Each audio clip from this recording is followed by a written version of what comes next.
श्री गोविंद स्तोत्रम ब्रह्म पुराण में वर्णन है। ये ब्रह्म पुराण दक्षिण भारत में मिला महाप्रभु को।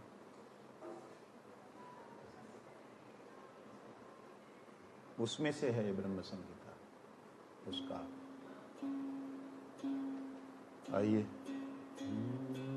चिंतामणि प्रकर्षद्मसु कल्पवृक्ष लक्षावृतेषु सुरभिरभिपालयन्तम् लक्ष्मीसहस्रशतसम्भ्रमसेव्यमानम् गोविन्दमादिपुरुषं तमहं भजामि। गोविन्दमादिपुरुषमहं भजामि।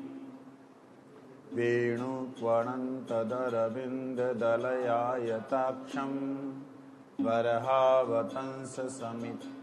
बर्हावतंसं सिताम्बुदसुन्दराङ्गम् कन्दर्पकोटिकमणीयविशेषशोभम् गोविन्दमादिपुरुषं तमहं भजामि। गोविन्दमादिपुरुषं तमहं भजामि। अलोलचन्द्रकवलसदवनमाल्यवंशी रत्नाङ्गदप्रणयकेलिकलाविलासम् श्यामं त्रिभङ्गललितं नियतप्रकाशम् गोविन्दमादिपुरुषं तमहं भजामि। गोविन्दमादिपुरुषं तमहं भजामि। अङ्गानि यस्य सकलिन्द्रियवृत्तिमन्ति पश्यन्ति पान्ति कलयन्ति चिरं जगन्ति आनन्दचिन्मय सद्वज्ज्वलविग्रहस्य गोविन्दमादिपुरुषं तमहं भजामि। गोविन्दमादिपुरुषं तमहं भजामि। अद्वैतम् अच्युतमनादिनन्तरूपम् आद्यं पुराणपुरुषं नवयौवनं च वेदेषु दुर्लभं मदुर्लभम् आत्मभक्तो गोविन्दमादिपुरुषं तमहं भजामि। गोविन्दमादिपुरुषं तमहं भजामि। पन्थास्तु कोटिशतवत्सरसम्प्रगम्यो वायुर्रथापि मनसो मुनिपुङ्गवानां सोऽप्यस्ति यत्प्रपदसिमन्यविचिन्ततत्त्वे गोविन्दमादिपुरुषं तमहं भजामि। गोविन्दमादिपुरुषं तमहं भजामि। एकोऽप्यसौ रचयितुं जगदण्डकोटिं यश्शक्तिरस्ति जगदण्डचया यदन्तः अण्डान्तरस्थपरमाणुचया अन्तरस्थं गोविन्दमादिपुरुषं तमहं भजामि। गोविन्दमादिपुरुषं तमहं भजामि। यद्भावभावितधियो मनुजस्तथैव सम्प्राप्य रूपमहिमासनयानभूषा सुक्तिर्यमेव निगमप्रथिते स्तुवन्ति गोविन्दमादिपुरुषं तमहं भजामि। गोविन्दमादिपुरुषं तमहं भजामि। आनन्दचिन्मयरसप्रतिभाविताभिर्ताभिर्य एव निजरूपतया कलाभिः गौलोक एव निवसत्यखिलात्मभूतो गोविन्दमादिपुरुषं तमहं भजामि। गोविन्दमादिपुरुषं तमहं भजामि। प्रेमाञ्जनछुरितभक्तिविलोचनेन सन्ताः सदैव हृदयेषु विलोकयन्ति यं श्यामसुन्दरमचिन्त्य गुणस्वरूपं गोविन्दमादिपुरुषं तमहं भजामि। गोविन्दमादिपुरुषं तमहं भजामि। रामादिमूर्तिषु कलानियमेन तिष्ठन् नाना अवतारमकरोद भुवनेषु किन्तु सम्भवत परं पुमान् यो गोविन्दमादिपुरुषं तमहं भजामि। गोविन्दमादिपुरुषं तमहं भजामि। यस्य प्रभा प्रभवतु जगदण्डकोटि कोटिष्वशेषवसुधादिविभूतिभिन्नं तद्ब्रह्म निष्कलमनन्तमशेषभूतं गोविन्दमादिपुरुषं तमहं भजामि। गोविन्दमादिपुरुषं तमहं भजामि। माया हि यशतानि सूते त्रैगुण्यविषयदवेदवितायमाना सत्त्वाविलम्बिपरसत्त्वविशुद्धसत्त्वं गोविन्दमादिपुरुषं तमहं भजामि। गोविन्दमादिपुरुषं तमहं भजामि। आनन्दचिन्मयरसात्मतया मनःसु यः प्राणिनां प्रतिफलं समर्तामुपेत्य लीलायितेन भुवनानि जयत्यजस्रं गोविन्दमादिपुरुषं तमहं भजामि। गोविन्दमादिपुरुषं तमहं भजामि। गोलोकनाम्नि निजधाम्नि तले च तस्य देवी महेशहरिधामसु तेषु तेषु एते प्रभावनिचया विहितस्य येन गोविन्दमादिपुरुषं तमहं भजामि। गोविन्दमादिपुरुषं तमहं भजामि। सृष्टिस्थितिप्रलयसाधनशक्तिरेका छायैव यस्य भुवनानि बिभर्ति दुर्गा इच्छानुरूपमयि यस्य च चेष्टते स गोविन्दमादिपुरुषं तमहं भजामि। गोविन्दमादिपुरुषं तमहं भजामि। क्षीरं यथा दधिविकारविशेषयोगात् सञ्जायते न हि तत् पृथगस्ति हेतो यः शम्भुतामपि तथा समुपेति कारयात् गोविन्दमादिपुरुषं तमहं भजामि। गोविन्दमादिपुरुषं तमहं भजामि। दीपार्चिरेव हि दशान्तरम् अभ्युपेत्य दीपायते बिभृतहेतुसमानधर्मा यस्तादृगैव हि च विष्णुतया विभाति गोविन्दमादिपुरुषं तमहं भजामि। गोविन्दमादिपुरुषं तमहं भजामि। यः कारणनवजले भजति स्म योगा निद्रामनन्तजगदण्डसरोमकूपा आधारशक्तिम् अवलम्ब्य परं स्वमूर्तिं गोविन्दमादिपुरुषं तमहं भजामि। गोविन्दमादिपुरुषं तमहं भजामि। यस्यैकनिवसितकालम् अथावलम्ब्य जीवन्ति लोमविलजा जगदण्डनाथ विष्णुर्महानसा इह यस्य कलाविशेषो गोविन्दमादिपुरुषं तमहं भजामि। गोविन्दमादिपुरुषं तमहं भजामि। भास्वान् यथा श्मशक्लेषु निजेषु तेज वियत्यत् प्रकटयत्यपि तदत्रः ब्रह्माय ईश जगदण्डविधानकर्ता गोविन्दमादिपुरुषं तमहं भजामि। गोविन्दमादिपुरुषं तमहं भजामि। यत्पादपल्लवयुगं विनिधाय कुम्भा वन्दे प्रणामसमय सगनाधिराज विघ्नान् विहन्त्वम् अमलयस्य जगत्त्रयस्य गोविन्दमादिपुरुषं तमहं भजामि। गोविन्दमादिपुरुषं तमहं भजामि। अग्निर्महि गगनं भूमरुद्दिशश्च कालस्तथात्मनि मनसीति जगत्त्रयाणि यस्माद्भवन्ति विभवन्ति विशन्ति यं च गोविन्दमादिपुरुषं तमहं भजामि। गोविन्दमादिपुरुषं तमहं भजामि। यश्चक्षुरेश सविता सकलग्रहाणां राजा समस्तसुरमूर्तिरशेषतेजा यस्याराध्यभ्रमति संभृतकालचक्रो गोविन्दमादिपुरुषं तमहं भजामि। गोविन्दमादिपुरुषं तमहं भजामि।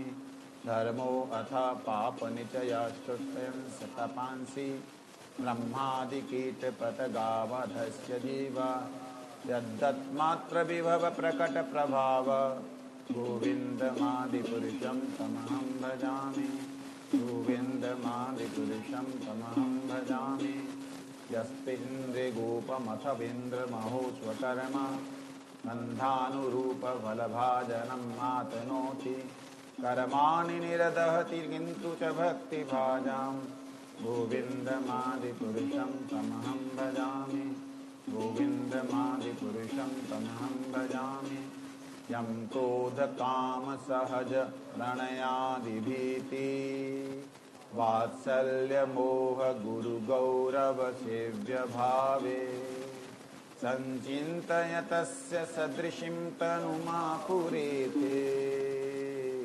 गोविन्दमादिपुरुषं तमहं भजामि गोविन्दमादिपुरुषं तमहं भजामि।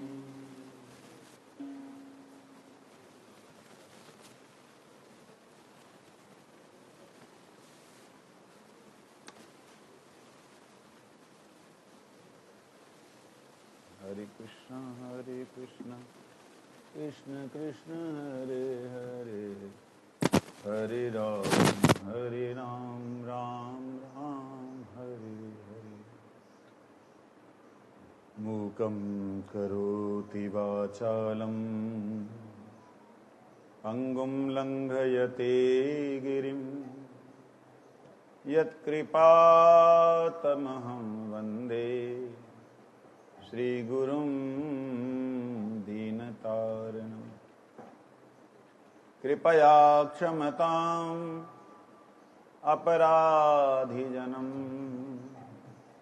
कलुषायुतसक्तसुदीननरम् सुपथे परिचालय सर्वदिनम् प्रणमामि च माधवदेवपदम्। वाञ्छाकल्पतरुभ्यश्च कृपासिन्धुभ्यैव च पतितानां पावनेभ्यो वैष्णवेभ्यो नमो नमः। नमो महावदन्याय कृष्णप्रेमप्रदायते कृष्णाय कृष्णचैतन्या नामिने गौरत्विषे नमः। तप्तकाञ्चन गौरंगी राधे वृंदावनेश्वरी वृषभानुसुते देवी प्रणमामि हरिप्रिये। हे कृष्ण करुणा सिंधु दीनबंधु जगत्पते गोपेश गोपिका कांत राधा कांत नमोस्तुते। वृंदायै तुलसीदेव्यै प्रियायै केशवस्य च कृष्णभक्तिप्रदे देवी सत्यवत्यै नमो नमः। श्रीकृष्ण चैतन्य प्रभु नित्यानंद श्री अद्वैत गदाधर श्रीवासादि गौर भक्तवृंद। हरे कृष्ण कृष्ण कृष्ण हरे हरे हरे राम राम राम हरे हरे। भूमस्वखलितपादानां भूमिरेव यलम्बनं त्वय्यजातयपराधानां त्वमैव शरणं प्रभु त्वमैव शरणं प्रभु त्वमैव शरणं प्रभु।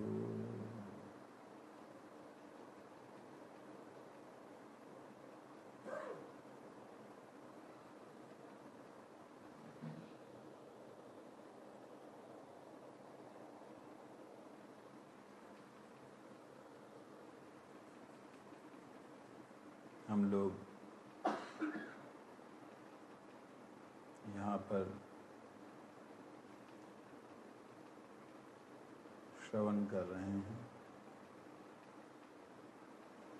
ब्रह्मा जी की भागवत जी में वर्णित स्तुति।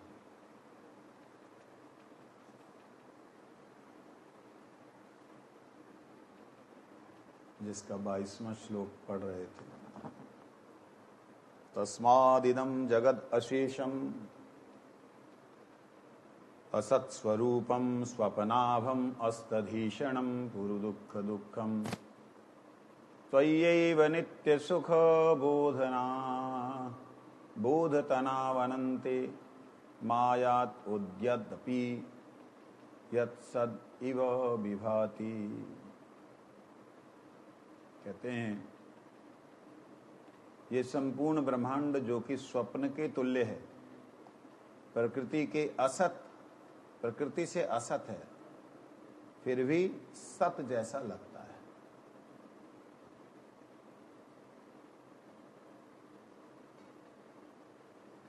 मायात उद्यत अपि यत सद इव विभाति। माया के द्वारा ये सद इव विभाति, सद की तरह, सत्य की तरह दिखाई देता है। इस तरह ये मनुष्य की चेतना को प्रच्छन्न कर लेता है और बार बार दुख का कारण बनता है। ये ब्रह्मांड सत्य इसलिए लगता है क्योंकि यह आपसे उद्भूत माया की शक्ति द्वारा प्रकट किया जाता है, जिसके असंख्य दिव्य रूप शाश्वत सुख और ज्ञान से पूर्ण है।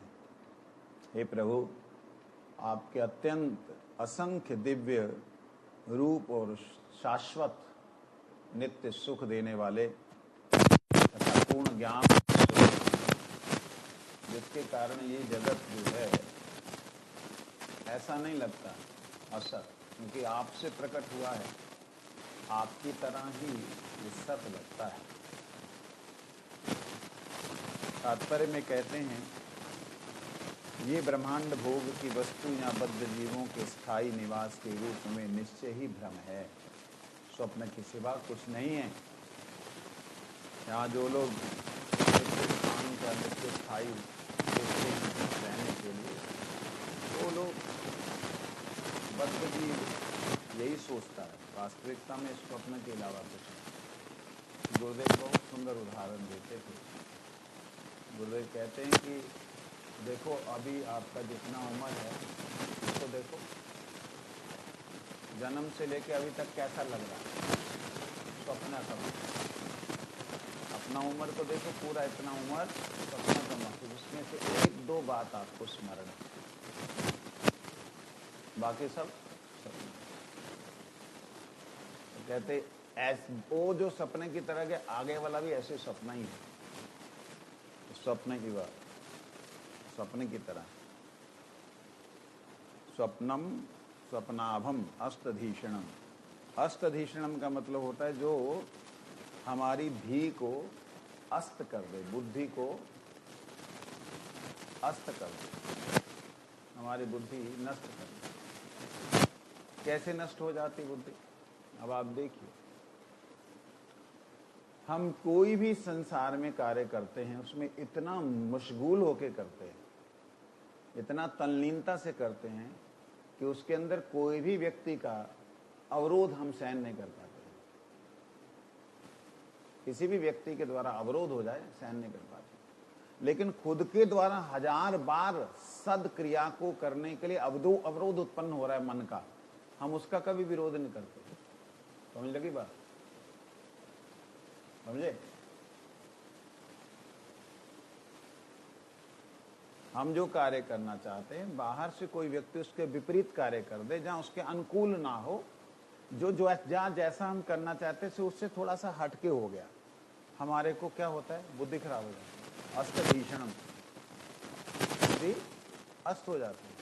लेकिन हम लोग भगवान का भजन करना चाह रहे हैं, ठीक है, मन 1000 तरह की व्यवधान पैदा कर रहा है, हम उससे तो युद्ध नहीं कर रहे, हम उसको तो जूता नहीं मार रहे।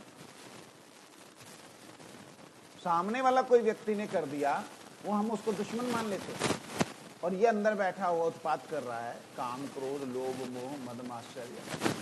बड़ी सुंदर बात बोली है भक्ति विनोद ठाकुर जी ने, कर्म ज्ञान ठग दुई मोरे प्रातारी ज्ञान, अवश्य से पहले सिंधु जले। ये जो कर्म और ज्ञान है, ये मेरे को ठग की तरह ठग रहे हैं। ठग जानते हो कैसे ठगता है? तो वे ये कहानी सुनाते कहते कि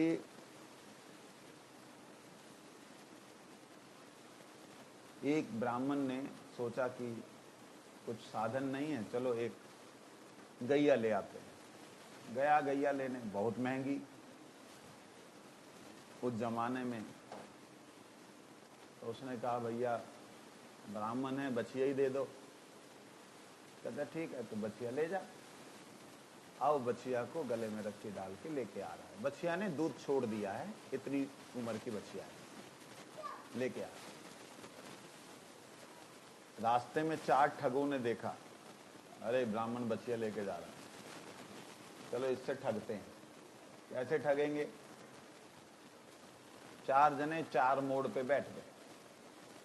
इस पे एक जगह, अगली जगह वो, तीसरी जगह। कहते आलन दे। पहले मोड़ पे निकला, पंडित जी राम राम। कहते भाई पहले तो कभी तू राम राम ना बोलता, आज कैसे बोल रहा? कहते बोलना पड़ेगा, पहली बार देख रहा हूँ ब्राह्मण को बकरी लेके जाते हुए। कहते दिमाग खराब है तेरा, ये बकरी दिख रही तेरे को? अरे बछिया है ये। कहते हाँ, तुम्हें तो बछिया दिख सकती, तुम तो भगवान भी देख लो भैया, तुम्हारी तो आंखें दिव्य हैं, तुम बकरी में भी बछिया देख सकते हो। इतने में आगे बढ़ा, थोड़ी दूर गया, यहाँ से समझो मोड़ तक एक और ठग। उसको भी ये जानता था ब्राह्मण के ठग है। कहता पंडित जी राम राम। कहते क्या बात, तुम लोगों की बुद्धि आज कैसे ठीक हो गई, कभी तो राम राम ना करो। कहते इसलिए कर रहा हूँ, आपके हाथ में बछिया बकरी देख करके मन थोड़ा सा दिमाग खराब है तुम्हारा। मैं बछिया ले जा रहा हूँ, तुम बकरी देख रहे हो। आप ब्रह्म ज्ञानी, आप कुछ भी देख सकते हो। कमाल, 2 जनों ने एक ही बात बोली। मैं ब्रह्म ज्ञानी हूँ, ठीक बात है, लेकिन बछिया को तो बछिया देख रहा हूँ। थोड़ा सा और आगे गए, तीसरे वाला मिला, वो जानकार, वो हमेशा उन्हें जयराम श्री राम करता था। कहते पंडित जी राम राम, दंडवत प्रणाम, और कैसे हैं आप? बढ़िया। वाह बहुत बढ़िया, बहुत अच्छी लग रही है, कहाँ से लाए बकरी? बड़ी जबरदस्त है। कहते भाई ये बकरी नहीं है, देख बछिया है। तो उसने आगे पीछे घूम के देखा। कहते पंडित जी आप तो नशा नहीं करते? आपने क्या नशा किया है? कौन कह देगा इसको ये बछिया है? अब वो 3 जनों ने बोल दिया, दिमाग खराब हो गया। आगे गया, चौथा और तैयार बैठा था। उसने बोला पंडित जी राम राम। अब सब जगह पहले राम राम होती थी। हाँ जी राम राम जी, राम राम। आपको भी ये क्या बकरी दिख रही है? कहते और क्या बछिया दिखेगी? बकरी तो बकरी दिखेगी। सचमुच तुम्हें बकरी दिख रही है? कहते हाँ पंडित जी बकरी तो है। तो आपको क्या बछिया दिख रही है? कहते मेरे को तो लग रहा है कि मेरे कोई गड़बड़ी है। ले पकड़ इसको बकरी। और वो छोड़ कर कहते इसी प्रकार से हमारी बुद्धि हमको ठगती रहती है। कैसे ठगती है? अस्त भीषणम, कैसे बुद्धि जो अस्त हो जाती है। हम अपने मन के द्वारा रोज दुखी होते हैं, अपनी बुद्धि के द्वारा रोज दुखी होते हैं, लेकिन हमें वो दुख नहीं दिखलाई देता। आप देखिए, व्यक्ति अपने ही द्वंद्वों के कारण दुखी होता है, और दुखी होने पे भी उसको बहुमानन नहीं करता, उसको अधिक नहीं मानता। लेकिन दूसरा बंदा अच्छा भला चल रहा है, इतना कर दिया तो बस वहां पर तो सारा अंदर का गुबार बाहर, सारा युद्ध बाहर आ जाएगा। जो भीतर चल रहा था वो बाहर आ जाएगा। तो कहते हैं वास्तविकता में ये हुआ क्यों है? इस स्वप्नमय संसार में बुद्धि नष्ट कैसे हो गई? बुद्धि क्यों हुई? पूरा दुखम, और ये दुखों का घर है, एक के बाद एक दुख, एक के बाद एक दुख लहर की तरह लगातार चलते आ रहे हैं। और जीव वास्तविकता में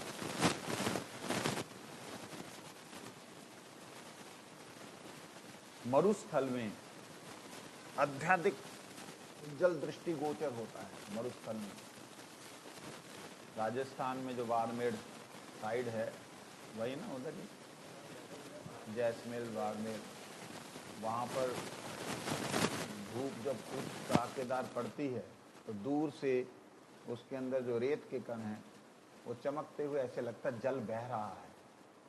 वो आदमी किसी तरीके से वहाँ तक पहुँचता है, फिर उसको लगता है और आगे बह रहा है।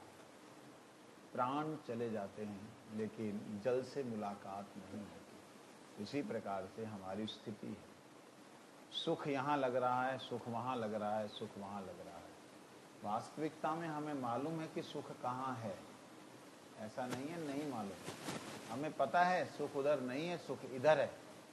सुख मरुभूमि में जल नहीं मिलेगा, हमको स्थल की तरफ चलना होगा जहाँ जल की आशा हो सकती है। हम उसी मरुभूमि में जल को खोजने के लिए लगे हुए हैं। यही कहते हैं बार बार कष्ट देता है। किंतु दूसरे अर्थ में ब्रह्मांड सत्य है।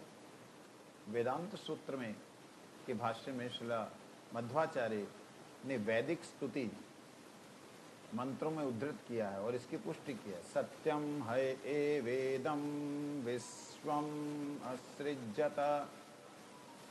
भगवान द्वारा सृजित ये ब्रह्मांड सत्य है। यद्यपि वेदों का ये सम्यक प्रमाण ब्रह्मांड के सत्य होने की पुष्टि करता है, फिर भी माया द्वारा हमारा ज्ञान अपरिष्ट होने के कारण अस्त भीषणम शब्दों से लक्षित हम इस ब्रह्मांड को या इस ब्रह्मांड के सृजनकर्ता भगवान को सही ढंग से नहीं जान सकते।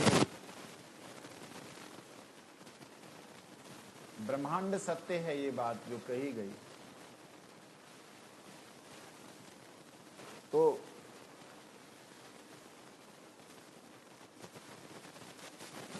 यहाँ जगत अशेषम असत स्वरूपम क्यों कहा? यदि वो सत्य है फिर असत क्यों कहा?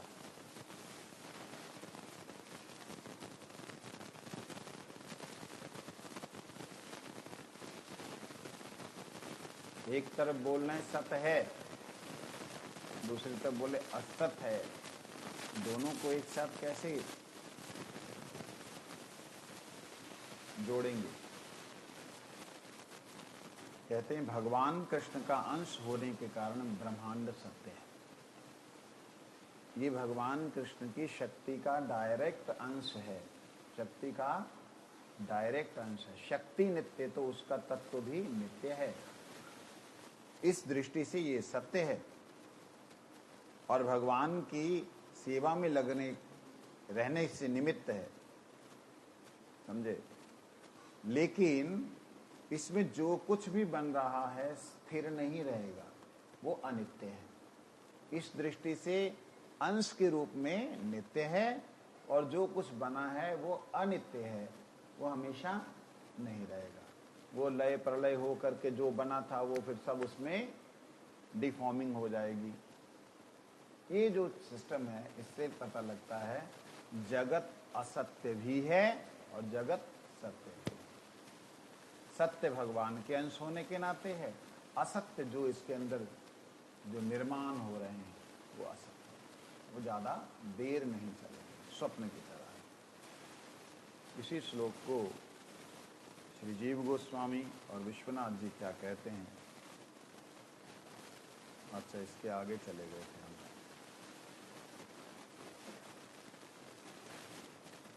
एकस्व आत्मा पुरुषः पुराणं सत्यं स्वयं ज्योतिरनन्तमाद्यं नित्यक्षरो अजस्र सुखो निरञ्जना पूर्णाद्वयो मुक्ता उपाधितो अमृता।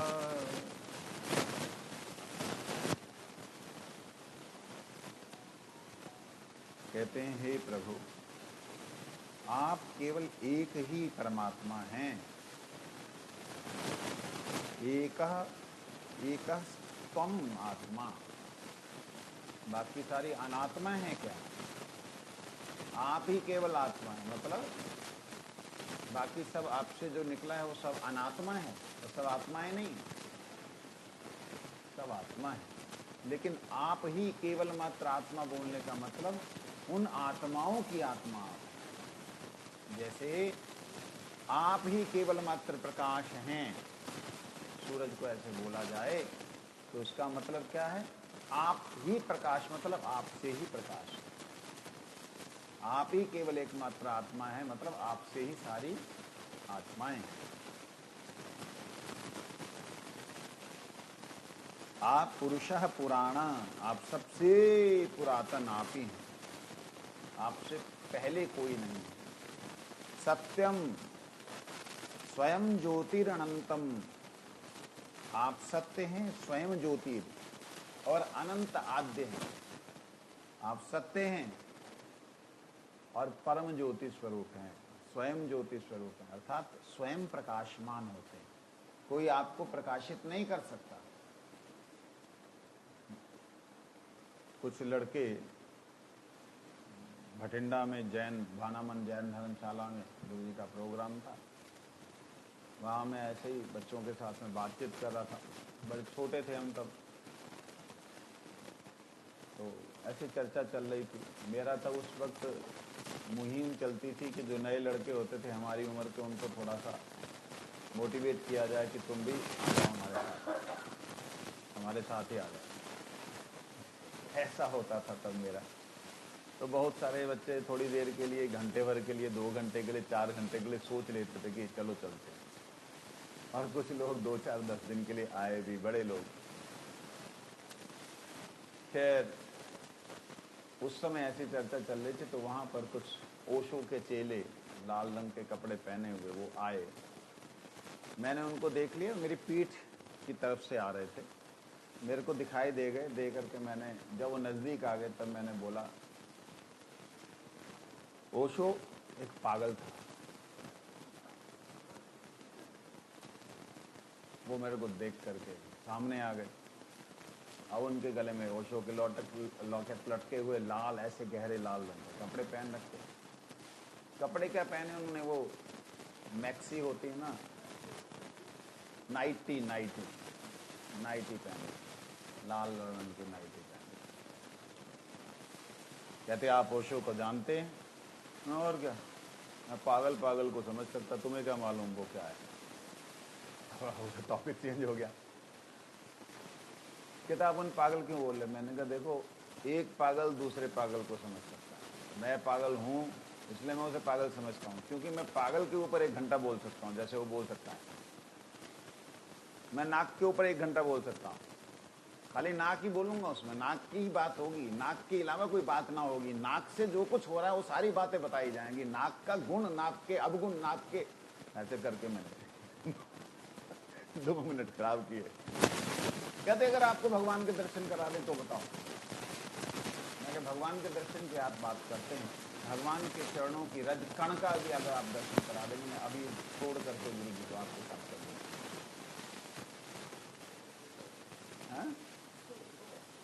हाँ, वो तो खैर मर चुका था तब तक। मैं क्या, मैं आपका हो जाऊंगा, मैं सब कुछ छोड़ दूंगा, जैसे तुम हो वैसा बन हो जाता। ये आप रज कण के, उनकी थोड़ी सी रज, 1 कण का भी दर्शन करा दीजिए रज का, मैं आपका हो गया। कहते थे ठीक है, रात को 12 बजे आना।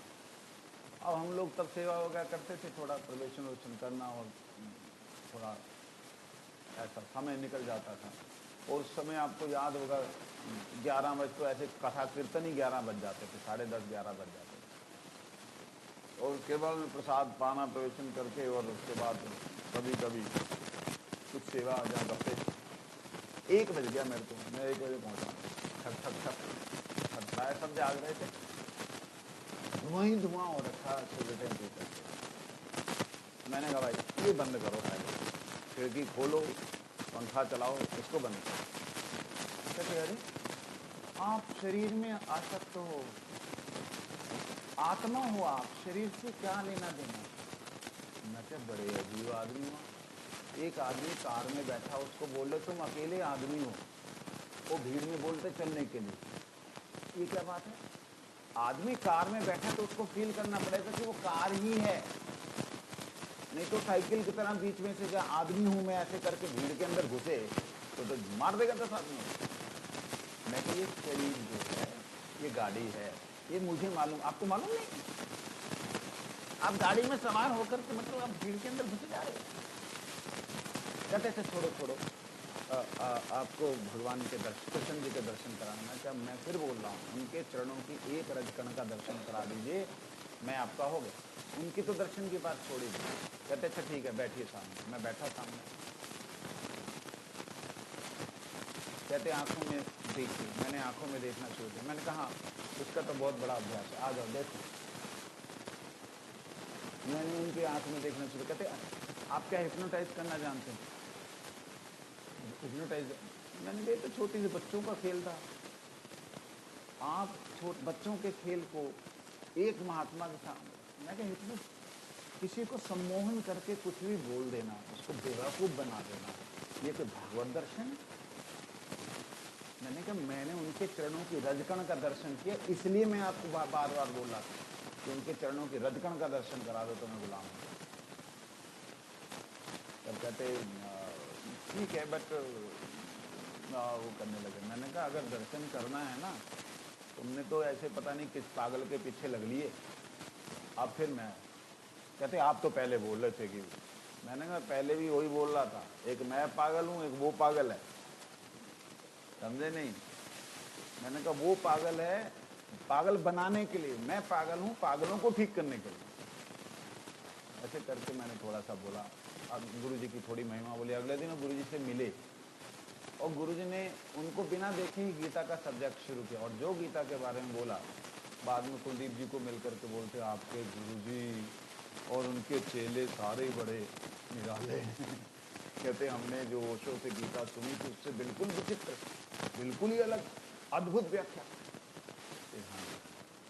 खैर विषय पे आता हूं। यहां कहते हैं कि आपको कोई दिखा नहीं सकता कि भाई कोई कहे कि ले दर्शन करो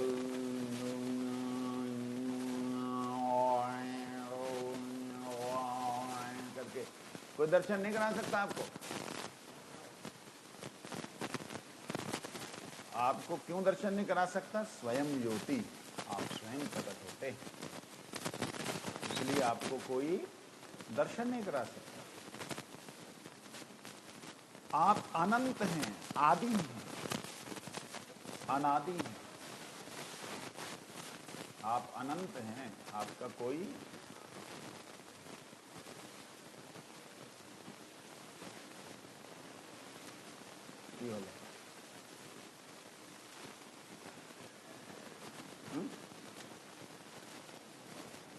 नष्ट नहीं हो सकते।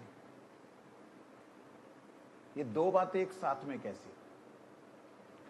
नित्य हैं, अक्षर शब्द बोलने का मतलब है कि आप धीरे धीरे धीरे धीरे कम हो रहे हैं, ऐसा नहीं है।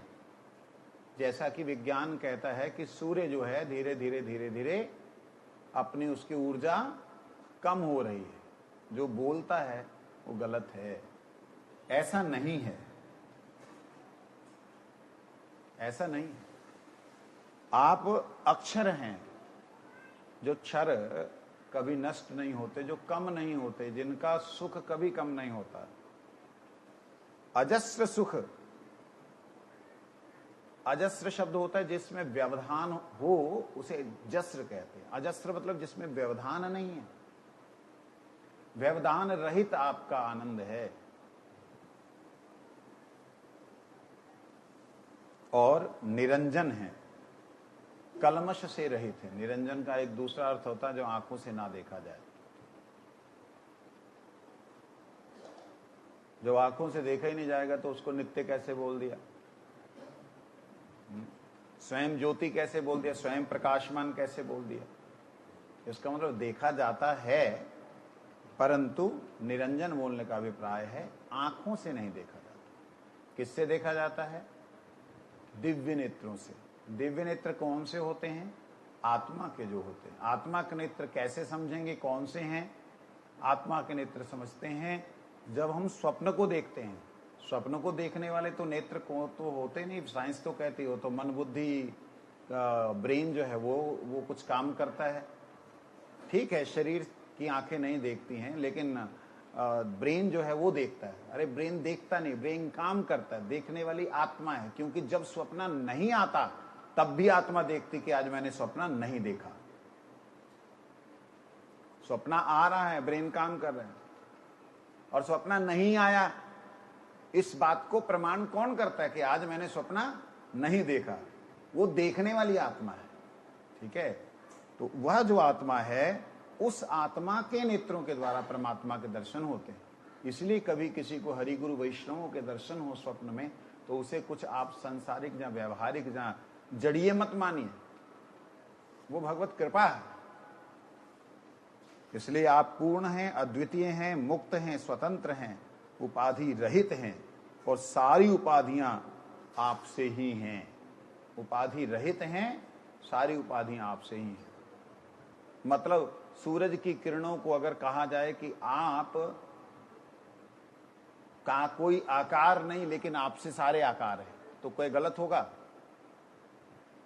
सूरज की किरणों से बोला जाए आपका कोई आकार नहीं, आपका कोई रंग नहीं, लेकिन जितने रंग हैं सारे आपसे हैं, आपसे ही सारे आकार हैं, तो कोई गलत तो नहीं है?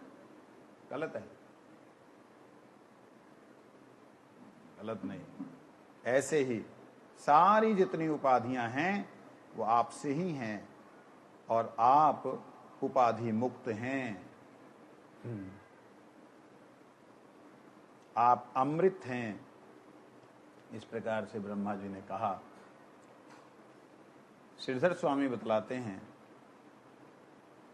इस श्लोक के विविध शब्द उनके द्योतक हैं कि भगवान कृष्ण का शरीर भौतिक शरीरों के गुणों से सर्वथा स्वतंत्र है। सारे भौतिक शरीरों में 6 परिवर्तन होते हैं। जितने भी सांसारिक शरीर हैं उनके 6 परिवर्तन है। क्या है? जन्म, वृद्धि, प्रौढ़ता, प्रजनन, ह्रास, विनाश।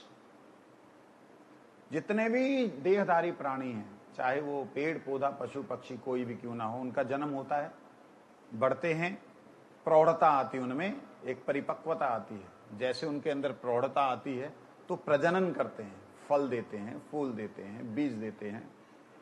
मनुष्यों में, पशुओं में, पक्षियों में, सब में यही है। जब वो फल फूल बीज इत्यादि देते हैं तब ह्रास होने लगती है, उनकी शक्ति जो है वो धीरे धीरे खत्म होने लगती है। जब इस प्रकार खत्म होती है, खत्म होते होते, ह्रास होते होते एक दिन वो विनाश को प्राप्त होते हैं। ये जितने इस संसार के जीव हैं उनका है, परंतु भगवान का जन्म नहीं लेते।